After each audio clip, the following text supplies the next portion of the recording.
Geraldine said, I have headaches, I am irritable, mood swings, I'm just not feeling good, my head hurts me all the time. Ooh, 8 out of 10 women suffer from this very subject we're going to talk about today, entitled PMS Relief. Stay by.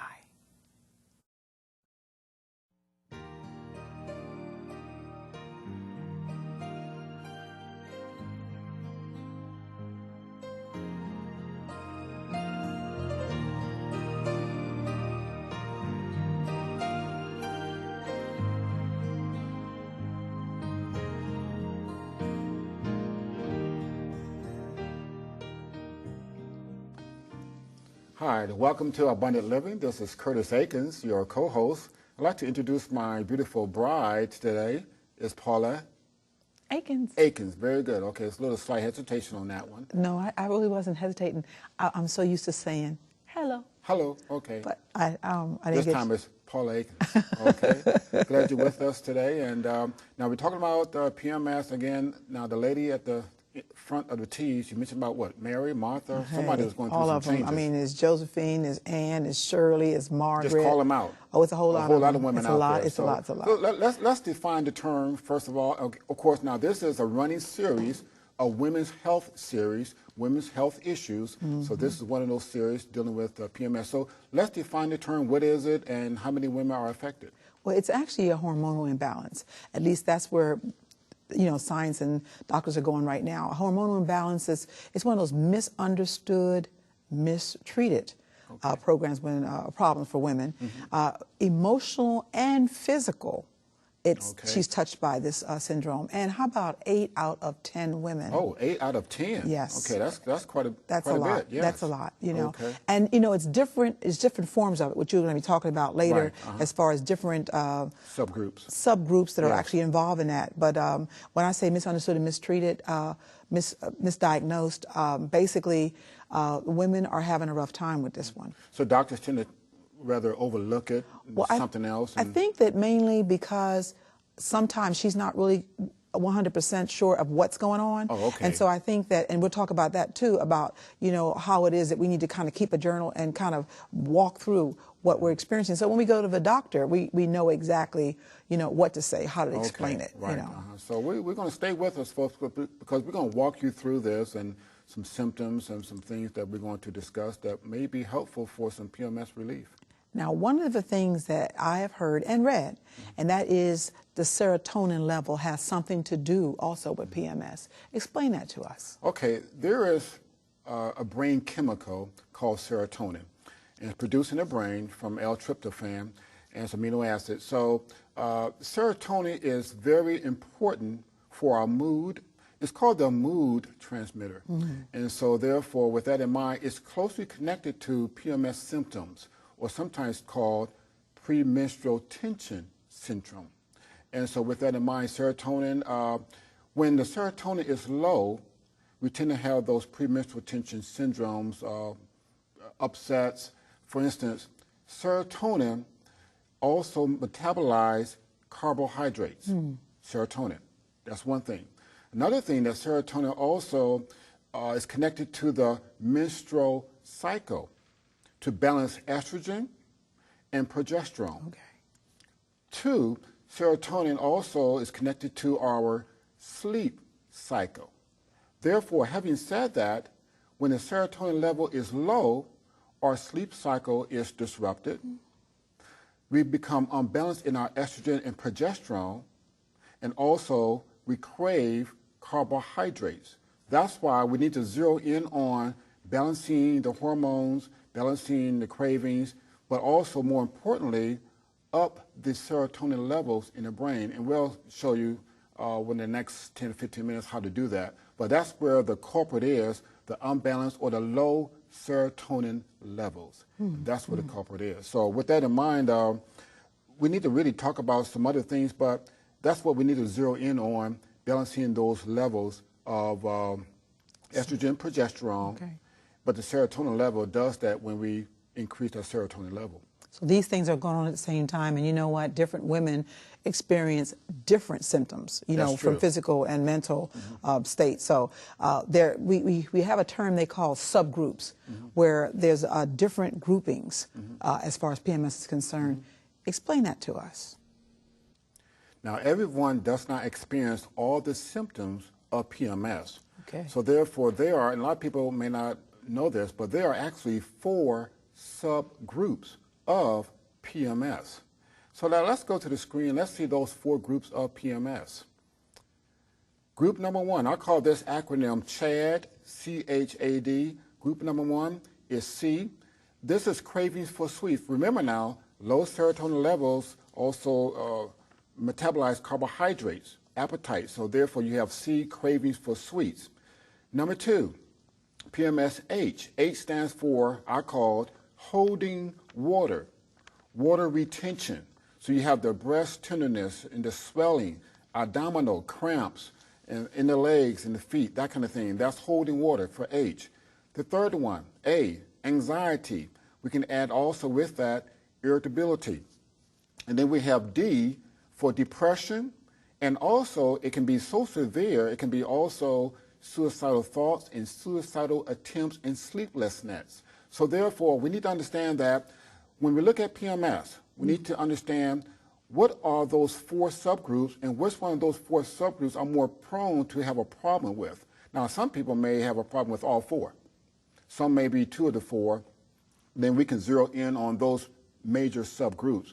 Some may just have the H for holding water, breast tenderness, water retention, the swelling, the cramping. That may be it. Some may just have the sweets, the cravings of carbohydrates and chocolates and those kind of things. So we need to zero in on one of those subgroups that maybe a lot of people may be experiencing. So that's very important to understand those 4 subgroups. Well, I recall back in the day, that's when I was a little bit younger, I do recall the PMS. Okay. And I know you said Chad. I remember every one of those. I believe I belong to all 4 groups. Oh, all 4 subgroups. All of it at the same time. At the same time. Okay. Irritability, okay. bloating. Okay. Mood swings. C-H-A-D. Oh yes. Oh yes. Oh yes. Oh yes. NPRQ. So and terrible, terrible headaches. Yes. Okay. I think the only thing that I did not have when that was breaking out with the acne. Yes. Okay. But everything else, yes, I was right on target. Right on target. Which leads into... Now, we need to have some relief for that. That's right, because I'm a happy woman now. You're a happy woman. Not because you're just married to me or you have Christ in your life. Well, that's part of it. That's you part and of it Christ, too. But, you know, we're talking about that relief for PMS. Hallelujah. You know, one of the things that was very, very important, and that was real good nutrition. Okay. Look, you made a comment about the sweets, craving for sweets, and not only sweets, some serious craving for chocolate. And I'm not talking about carob. You ain't talking about carob. You're talking about chocolate. Okay. So with that in mind, and that's one of the major culprits, that caffeine is bad news. Okay. So good nutrition, good whole grain. We talk about that all the time on Abundant Living, brown rice and all whole wheat products, good fruits, good vegetables, those kind of things. Staying away from those sweets. Staying away from that high amount of sodium. You also crave sodium, water salt. retention. That's right. Yeah. Particularly, I need to stop you because particularly right before the premenstrual tension syndrome. Absolutely. The 7 to 14 days prior to that. Okay, go ahead, honey. And of course, we already know that on Abundant Living, and as a matter of fact, not just there, but the whole Christian relationship. Okay. No smoking and no alcohol. I'll say it again, no smoking, no alcohol. That makes matters worse also. By the way, I was not doing any of those when I had PMS, just in case you were thinking about that. And I wanted to make sure I got that part out. Yeah. Okay? It would have been worse if you did do that, terrible. probably. Yes. Refined foods, you know, cakes, cookies, pies, candy, all those kind of things. That craving is there, the serotonin level, the imbalance. And you know what, we one of the things that's so important is that it's harder for the men to understand what we're going through. And we said this before on our programs in the past. Ladies, we need to talk to our family about what we're experiencing. And men, you need to listen up. And when this is happening, we can help each other, especially with that mood swing and irritability thing going on. Okay, so you want to, when you start seeing her starting to act kind of strange, you know, There's some time things to that need leave to be the done. house. Oh, this is when you Yeah. take a walk. Okay, take a walk. Both of you need to take a walk together. Along with that, taking a walk is something about going out in nature. God is so awesome. You know, we go out in nature, he calms our spirit. The greenery is out there, the flowers are out there, the butterflies are out there, birds. It is just a wonderful thing to do, to go out and take a walk, number one. Number two is sleep. Need to get 7 to 8 hours of sleep. A lot of times we go to the midnight hours, ladies, we need to be in the bed. 7 to 8 hours of sleep is very important. And then you might be saying, well, I get to bed early and I'm still having problems with headaches and waking up all through the night. Okay, and so with that alone, once again, it's very important to get that exercise in. And then on top of that, one of the things that I found really comforting when I read this before also, and I did it, I used it, and that was warm baths, taking a warm bath or a warm shower, soft music, candles. Ooh, I put me in a different kind of mood. It was a God thing. It really was wonderful. Now, I need to say this one thing to people who are watching, not that you were having it during this time, but she does enjoy warm baths. Absolutely. And the candles Absolutely. and the music. Absolutely. And she puts a sign on the door. What's the sign you put on the door? Do not disturb. That's right. And she closed the door. Now, folks, this is my take on this. Now, we're the only ones living in the house. You know, no children there, just me and her. And she has a sign that says, do not disturb. So how should I take that? Should I take that in a personal note or what? I mean, because well, we're hoping nobody else at home but me. I know it's just you and I. Okay. However, I mean, I'm over it now. It's okay now. It is nothing for me to get ready to do that warm bath, have my music on, and then I've got that candle going and everything, and I'm laying back on my pillow, you know, in the tub, and I got it. I'm just happy. Just happy. And then the phone rings and somebody's calling me saying I got to talk to her. So that do not disturb means nobody can disturb me. Nobody. Okay, I'm just checking. So it's not just you personally. So I don't take it personal. Nobody. Okay, I was just wondering. Okay, yeah. So because one of those is A, I should say, anxiety. Yes. Irritability.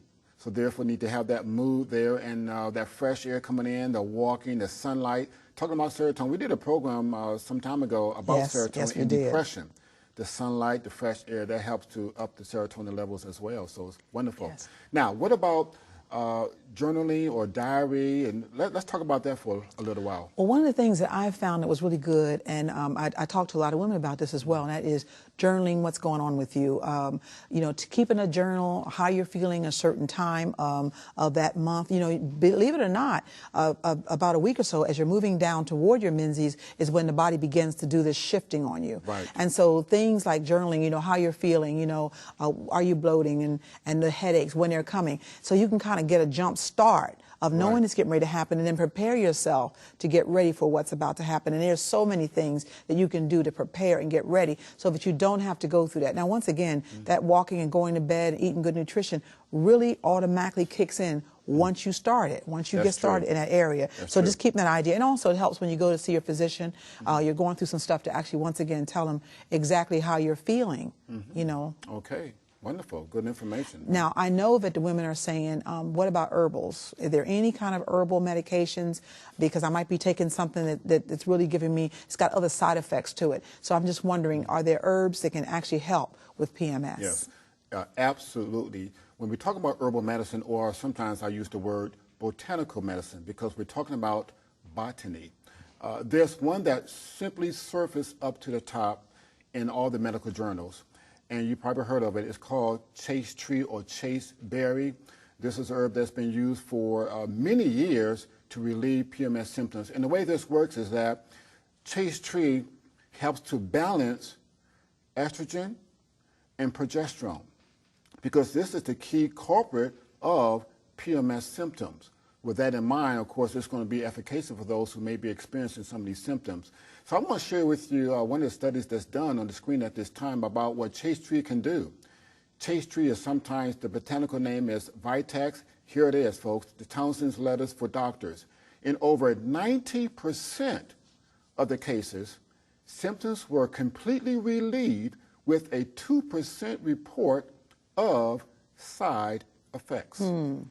Chase tree, or sometimes known as chase berries. And the doses, ladies, again, you need to do this a few days before the menstrual cycle. That's why it's very important to have a diary so you know when yours starts and when it ends. But again, we're looking at about 175 milligrams per day right before the menstrual cycle, at least 3 cycles or 3 months. And therefore, you can have a great reduction in PMS or premenstrual tension syndrome.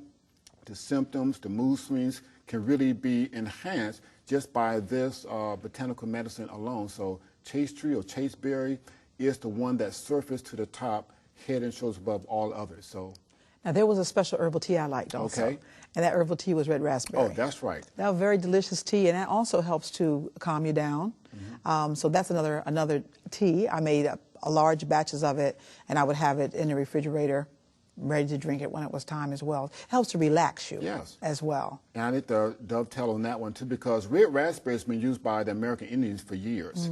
And red raspberry, what happens is that red raspberries has properties in it that helps to calm smooth muscles. The uterus is a smooth muscle.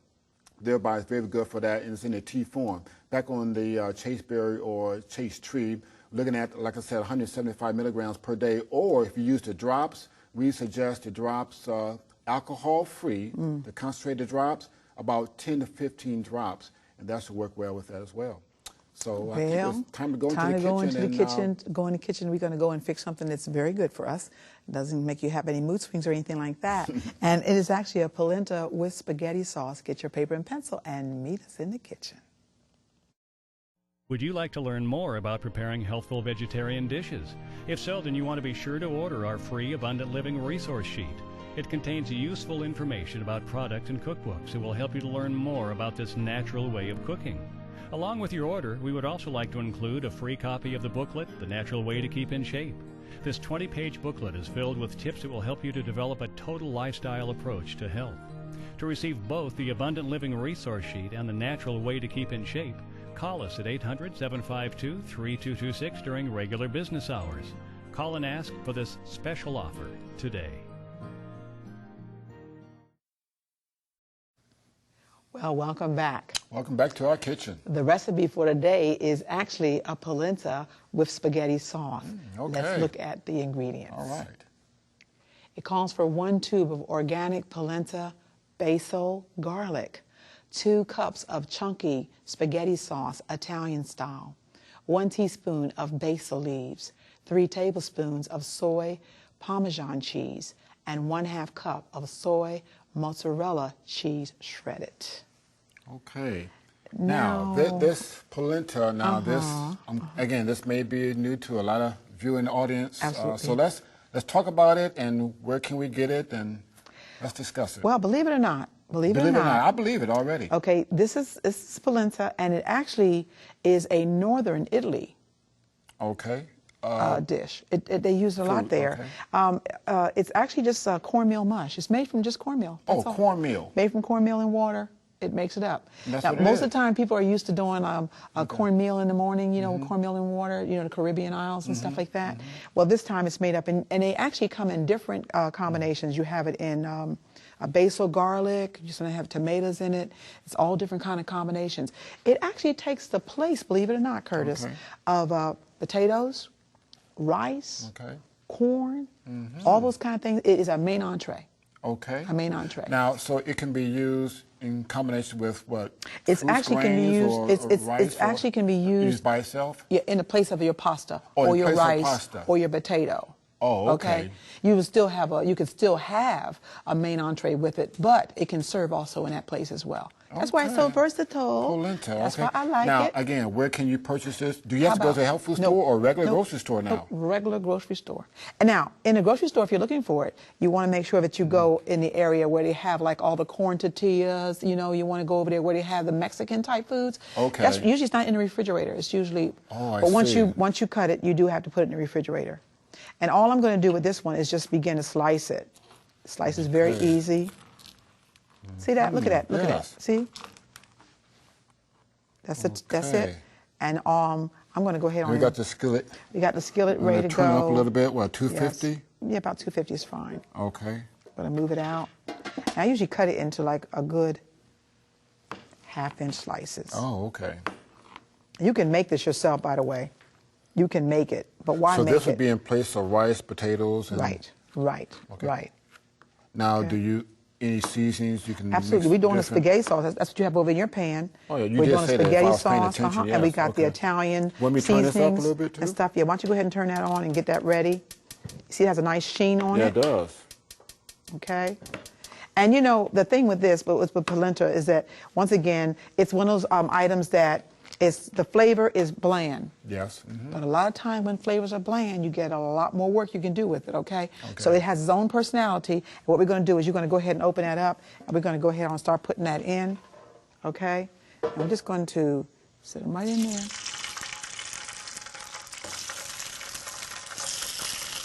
You like to place a couple in there yourself there.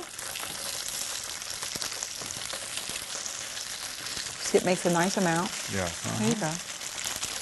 Okay. And normally, I'll let's do just this with smooth my that around hands, a I little guess. bit. And we're going to go So ahead you're going to wait till they get nice and it'll, brown? It'll get brown. It'll get brown. Not really very, very brown, but it will get brown on all sides, okay? Mm-hmm. And you have in yours, you have the spaghetti sauce that we've already gotten started. Yeah. I'm going to turn this up a little bit more so we can get that browning. And now, I said Italian spaghetti sauce. To make sure it's down, honey, it's too high. Too high. Because you know you don't want to get none of that there tomato sauce on that yellow apron. No, I don't. Making another set of aprons. Somebody called me. Yes. They called me and they asked me, do you guys sell your aprons? Yes, we get Can that I quite get an often. apron? Can I get an apron? No. And no. no. I said, no. The aprons are homemade and in our own home. 3ABN special. We just make them especially for the shows, okay? Not for sale. Anyway, so this serves really, really well up with spaghetti sauce. I also in the book have a recipe where I've made this up, and I take, now there's a veggie sausage on the market. Okay. And it's a veggie, it's called Gimme Lean. And I take and saute that sometime with onions and peppers and mushrooms and all that kind of stuff, and then put that in a sauce and put over top of it as well. So it's very, very versatile. So Gimme Lean. Yep, you can use the Gimme Lean. Not Jimmy Dean. No. Not Jimmy Dean. See, it's going to turn a little bit more of a golden color. Okay. You see that? Now, if you're concerned about, of course, a lot of fat in the recipe, you can actually do this by just spraying it. I brought the cooking spray on too, so that you can see what's going on with that. I understand that on the package it was fat-free, so we're not talking about, again, this is cornmeal. Put the lid on top of that for a few minutes. Oh, okay. Put the lid on top of it, okay? Now, what I was saying is that if you have a concern about the oil amount or using oil with it, then you know you can use your spray. And what you would do is just spray both sides of the actual polenta and then put it in the skillet as well and do that. But guess what? You can bake it. You can broil it. You can saute it. All those things can be done with this polenta. All right? Okay. It's one of those foods, once again, that people say, I don't know about that. But the name of the game is if you have food and you know how to mix and match it with the right kind of sauces and a proper way to cook it, it can work out. And you know what? I love trying new things. Try something new. I know my wife, she's always trying something new with me. I mean, all the time. So I'm just really blessed to be married to this wonderful lady right here. The recipe is always, I mean, when it rains, she'll cook all day long. Absolutely. I mean, all day long. There's taste all these recipes. There's 3 things I love. 3 things. God first. Can't argue with that one. Then Curtis. Hey, okay. Well, I can't get higher than God. And last is cooking. But, and just in case my children are listening. Yeah, grandchildren. You need to put those. My children and my grandchildren, and then cooking. Yeah. Okay. Now, I can't get higher than that, honey. You can't get higher than that. You know what I'm saying? Now, and so, go ahead. So these combinations of actually just getting in the kitchen and working on really when it's a really rainy day, cold day, I just love making up recipes. But God and I have a thing in the kitchen. I love to get in the kitchen and work on recipes and get things done, you know? Now, we talked about PMS and several botanical medicines about PMS. We talked about the red raspberry, and this is a tea form. We're not talking about capsule form, tea form for premenstrual tension syndrome, usually maybe a week before the cycle begins. Very it works important. wonders, calms the smooth muscles in uterus, as I mentioned before. It's the smooth muscles. There's other herbs as well we can mention.